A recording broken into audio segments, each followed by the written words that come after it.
This is Make it plain. Make it plain. MIP With Masamela Matfumo. Mark Thompson. Make it plain. Get woke. Ladies and gentlemen, there's a new piece that has appeared in the Philadelphia Inquirer at inquirer.com, and it's a very important conversation we need to have. It's entitled Lights, Camera, Crime: How a Philly-Born Brand of TV News Harmed Black America. The piece's author is with us now from the Philadelphia Inquirer. Layla A. Jones joins us on Make It Plain. Layla, how are you? I'm good. How are you doing? Just fine. It's a pleasure to have you here with us. Good. Thank you for having me. So this is interesting. You know, I think we all can acknowledge how the Black community has always been portrayed, particularly by local TV. But you're making the case that this really got kicked off in Philly, didn't it? Yes, they actually both were created and invented in Philly. So there are two news formats that make up what we know as local TV news today. It's eyewitness news and it's action news. And those were things that didn't just always exist. They were made on purpose, and they were both made in Philadelphia. So talk to us about that genesis, how that came to be. Was there and was the initial conversation to create news outlets that would portray the Black community in a negative light? Well, that's an interesting question. Yeah, so what happened was it was a multi-layered process that ultimately ended up in Black communities, kind of as usual, getting the short end of the stick. But it's funny, one thing that people always say anecdotally is that the news is all about making money, and that's why they cover certain communities certain ways. But actually, that's partially true. Eyewitness News was created first in 1965, and it was created specifically, its founder told me, because he realized that he could make money on the news. So prior to 1965, the news was more of a public service, and it either lost stations money or it didn't really make them any revenue. He learned that there was a certain thing he could do with the contract to actually make news profitable. And so that became basically the mission and the motive of news programming. In that vein, it's interesting because I remember, well, since I've been alive, we've always heard eyewitness news and action news. And it never really probably didn't occur to anybody that came from somewhere. Right. And well, what was it about Philadelphia though that ended up being ground zero for this creation? Well, the news director, he actually was at another station first in Cleveland, and there was some sort of contractual, network battle going on. So he really ended up in Philadelphia a couple years after that happened in 1965. And so I think he was just enterprising. He was from Pittsburgh. He was from PA. And he just happened to launch that format here. But after he did, and it shot the station Philadelphia's KYW TV Channel 3 to number one, the other news stations looked for an answer. And so that's why Philadelphia was able to be the genesis of these competing formats that kind of morphed into one, because they were competing for ratings and for revenue. And so Action News came out 5 years later at another Philadelphia station, and it was faster. I mean, we know how it is. It's like 15, 20-second segments. Right. It did well. The creator of Eyewitness News thinks that Action News is what really started focusing on crime and portraying Black communities in a really episodic way. Yeah, so first there's Eyewitness News, then there's Action News originating in Philadelphia. Just to put a name to this, your piece focuses on an individual named Al Primo, correct? He was that news director that first brought Eyewitness News in, right? Yes, Al Primo, he is now 87 years old, and he actually still has a news program, a teenage news program. So he's still working. And so now, when it started, was it always a focus on crime? Did that go with it? Was the decision made, we can make more revenue, we can get more ads, but we've got to put this crime element in it? Or when did the aspect of crime become primary? I believe different people will tell you different things about that. So just kind of based on my reading, research, and talking to all these different people, I think that the first step in the local news creation was actually making it local. Before that, it really kind of focused more on national stories. He really created the whole local TV news idea to begin with. And so I think that meant you are zooming more on community issues and community happenings. And so I think naturally that did create a focus on crime or disaster or, neighborhood improvement efforts. But I think that when Action News came out, they were seeking to be better. And by better, that meant get more eyes on their program. Al Primo, when he made this, he left to New York and brought the format there, and he created this whole industry of news consultants. And the news consultants are what started literally saying, program this to the directors. So eventually, another consultant, I have a reporter who said prior to this, I have a reporter who said in a news story that the consultant for Action News told them to focus on crime. And it's obviously not going to be portrayed as because we don't like Black people and we want them to look bad. It was because that's what viewers want to see, and we want viewers. So we don't really care about anything else. You actually, in your piece, quote Larry Kane, who's a former Action News anchor, another person who's almost 80, and you quote him as saying this, quote, crime was cheap to cover. It was easy to cover. You shoot the scene, you shoot the blood, you shoot victims, whatever they got, and you can do it all in 20 seconds. Mm-hmm. So that to me sounds like a longer way of saying, if it bleeds, it leads. I mean, and I know we've heard that growing up as a journalism student. We always heard that, especially when it came to local news, if it bleeds, it leads. It sounds like this came out of that culture of eyewitness and Action News. Exactly. I think another person I talked to, Vernon Odom, who was a Black reporter, he said, he heard those anecdotes, funny, bloody, and quick. You'll laugh, you'll cry, you'll watch him die. And I think that it was multi-layered. So you have, when Al Primo started Eyewitness News, he was 29 or 30.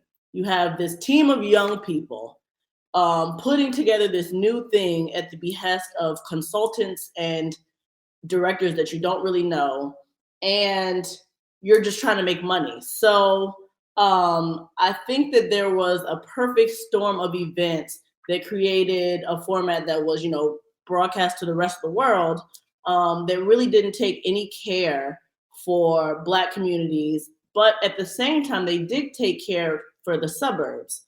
And so they wanted suburban viewership because they wanted those advertisement dollars, and they wanted eyes. So they did the sensational crime stories that made Black people look bad and white people look better.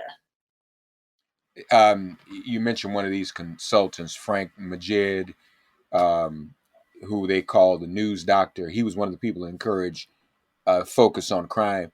Your story reads, by 1987, violence and crime were the crux of Al Primo's news formula and others, according to studies of TV stations that hired him to guide their programming. Between that year, 87, and 1990, 40% of all television news stories about violence and crime came from Primo consulted stations.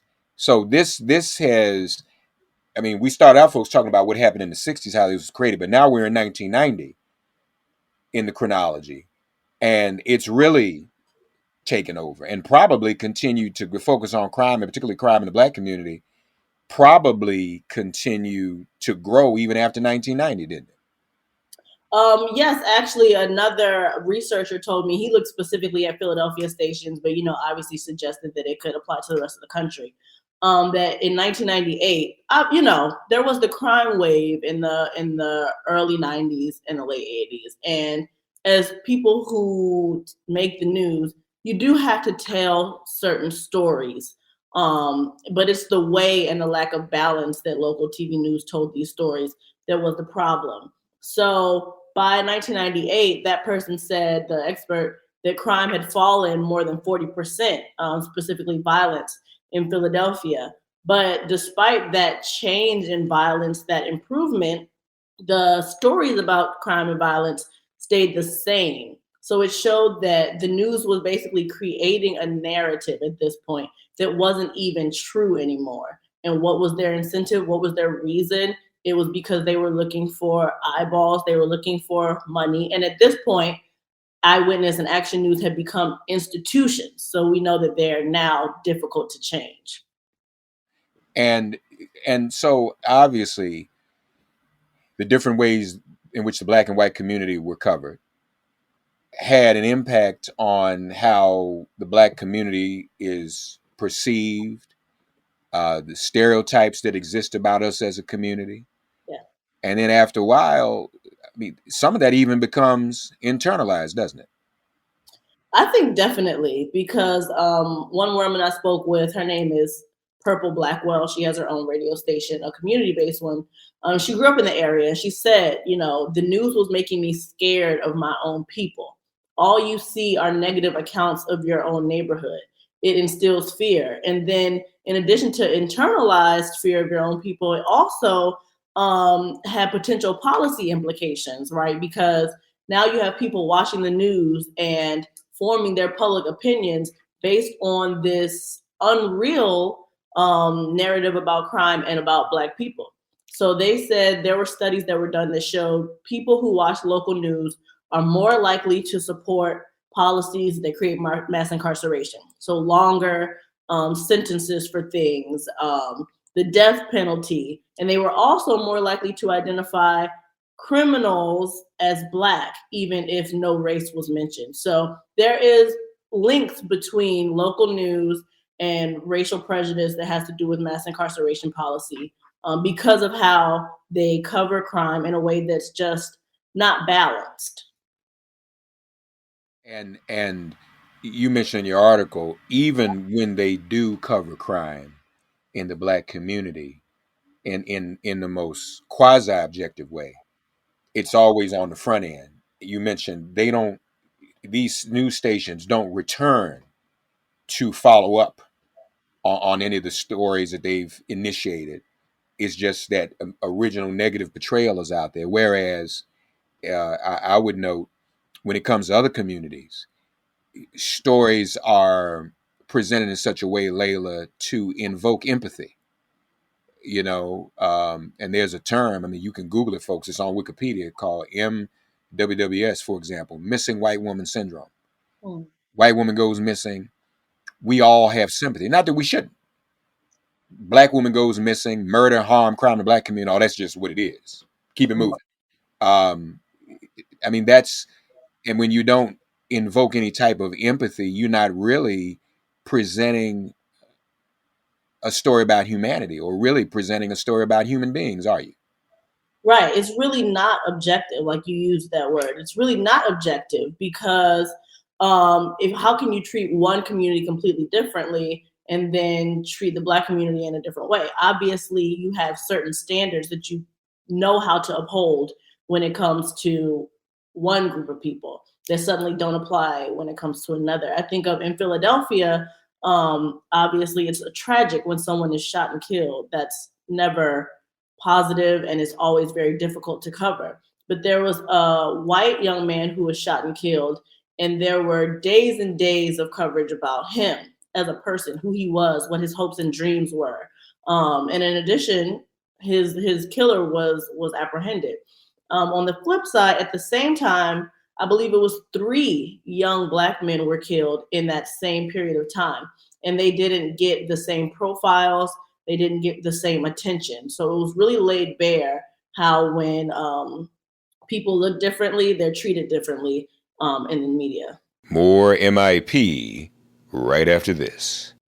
Nice buns, soft, fluffy, and ultra low net carbs. Discover Hero Bread, the delicious ultra low net carb bread with incredible taste and texture. Hero Bread has 0 grams of sugar and is under 100 calories per serving. Plus, high in fiber with 5 to 10 grams of protein per serving. Available on Amazon.com, Walmart.com, and at hero.co. That's HERO.co. Delicious, ultra-low net carb Hero Bread buns and tortillas. Soft and fluffy, high in fiber, and with 0 grams of sugar, up to 10 grams of protein, coming in at under 100 calories. Order today at hero.co and use the code AH10 to get 10% off your first purchase. That's AH10 at hero.co. HERO.co. Order from hero.co now and get 10% off your first purchase with promo code AH10. That's 10% off with code AH10. HERO.co. And you wonder again how all these things intersect. Your source, speaking of the talk show host you just talked about, speaking of it invoking some fear and apprehension that's black on black. Does it, we know how police target African Americans, but then it's like both feet off of each other. If the media, police watch television, they're regular people too, they're citizens. So if you're a police officer and all you see on television is a community portrayed as violent and criminally prone, that affects your perspective on that as well. So it all feeds. And now I tell you, when I was teaching at one time and teaching a course in media, I used to talk about the power of suggestion. And when you say that to people first, like, they don't know what that means. So when I explained it, I said, this is the power of suggestion. When you're watching television and an Outback Steakhouse ad comes on TV, you weren't hungry.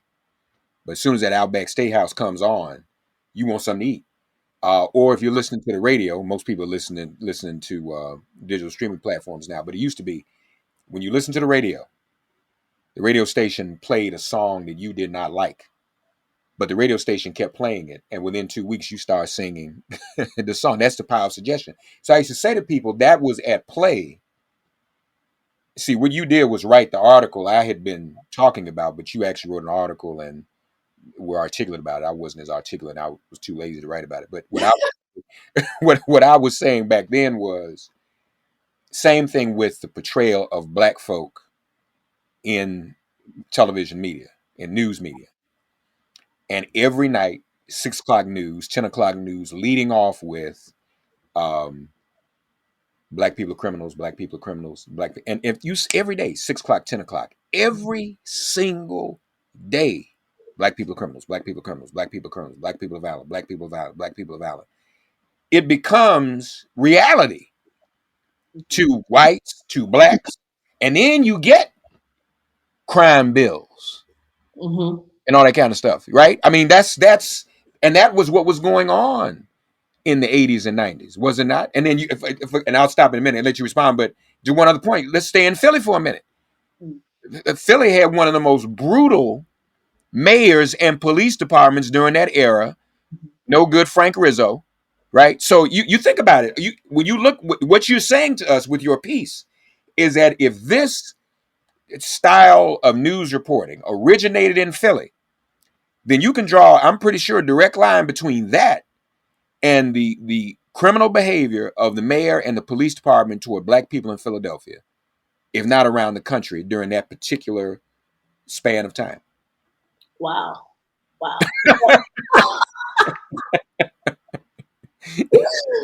I think that's incredible, a great analysis. And also, at the time that Frank Rizzo was rising to power, we were coming off of the civil rights movement, right? And then there was the whole Kerner Commission report, which I talked about in the story, which did talk about how the media villainized Black people. And it said something that was like, if white people's only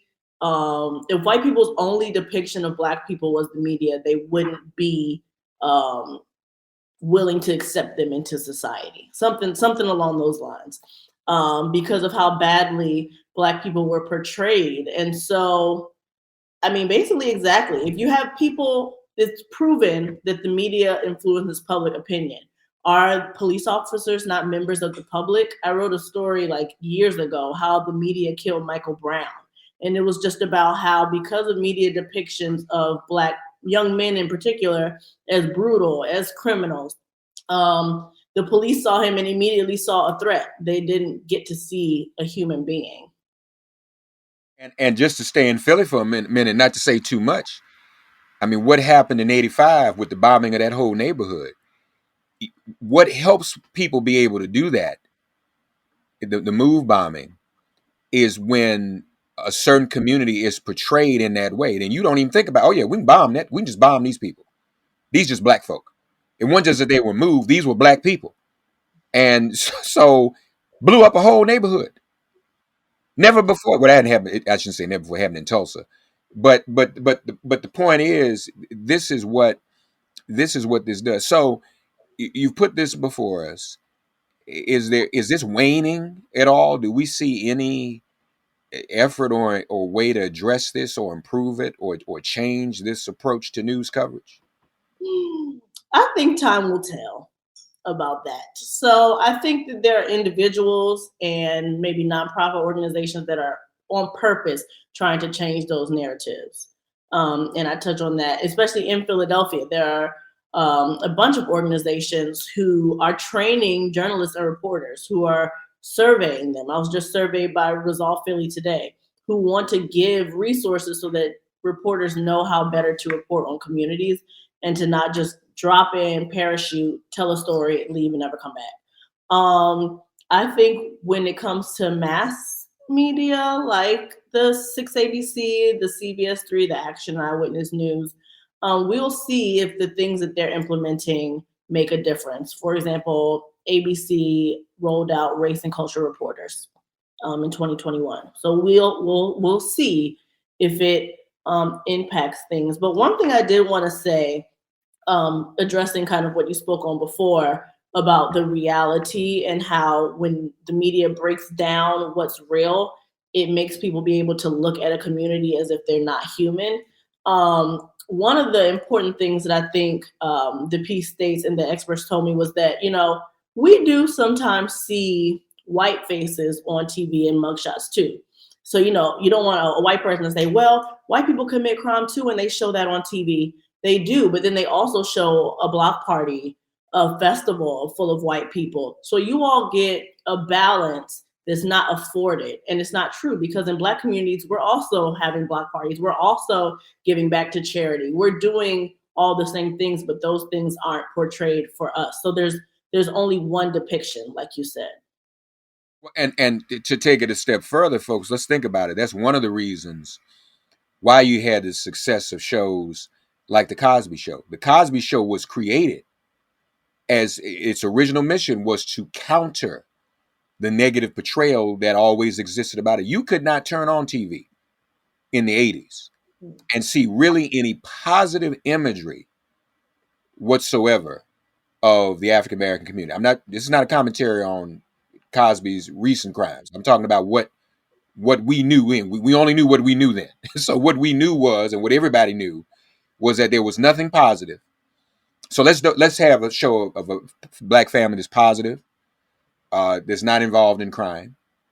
Then conversely, Layla, I would argue, you probably can trace the rise of the proliferation. I mean, there was always stuff like Perry Mason, that was before Layla and I were born, but that's always out there. My mom watches it. Yeah, right. So,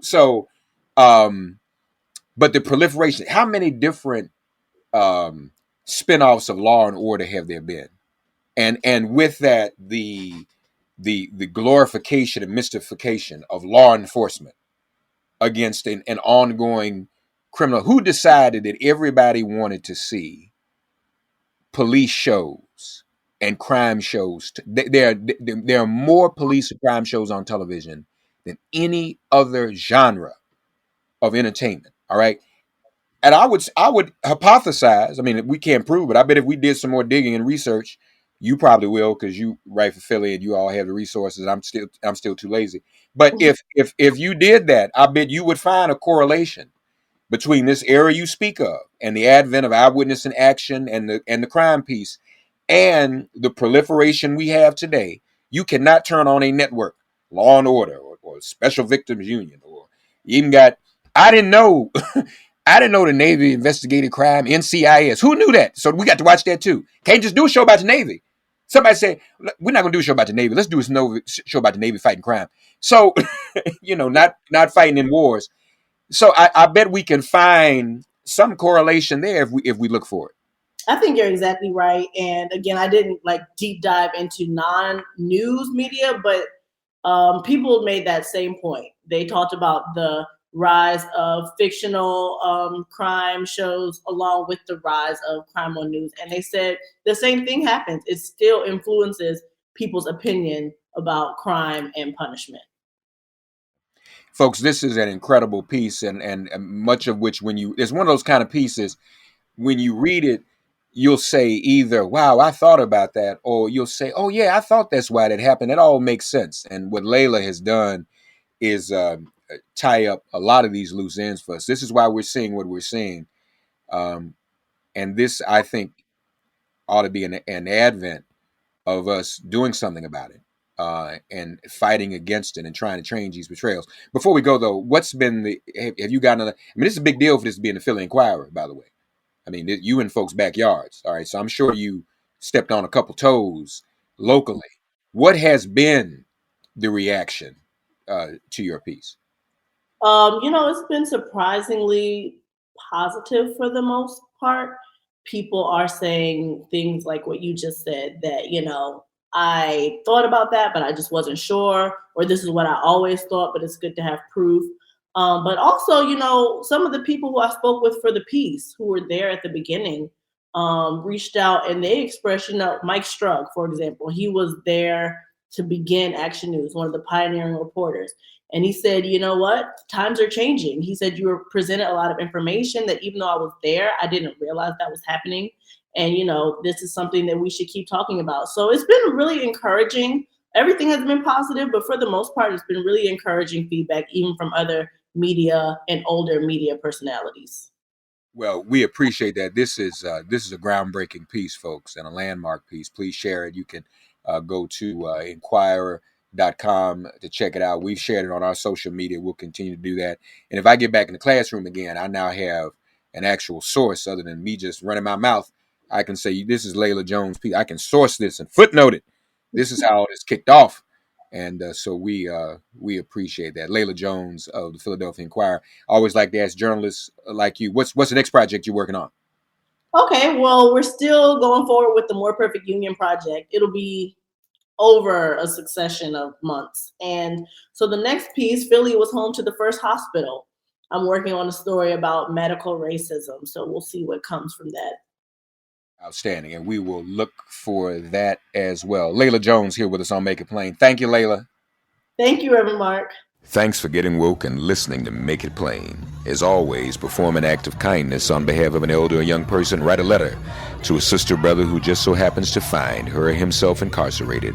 Offer libations to the ancestors upon whose sturdy shoulders we all now stand. And above all, give thanks to the God of your understanding by whatever name you call her and him. All God asks of us is that we give each other love. Thanks for giving MIP love.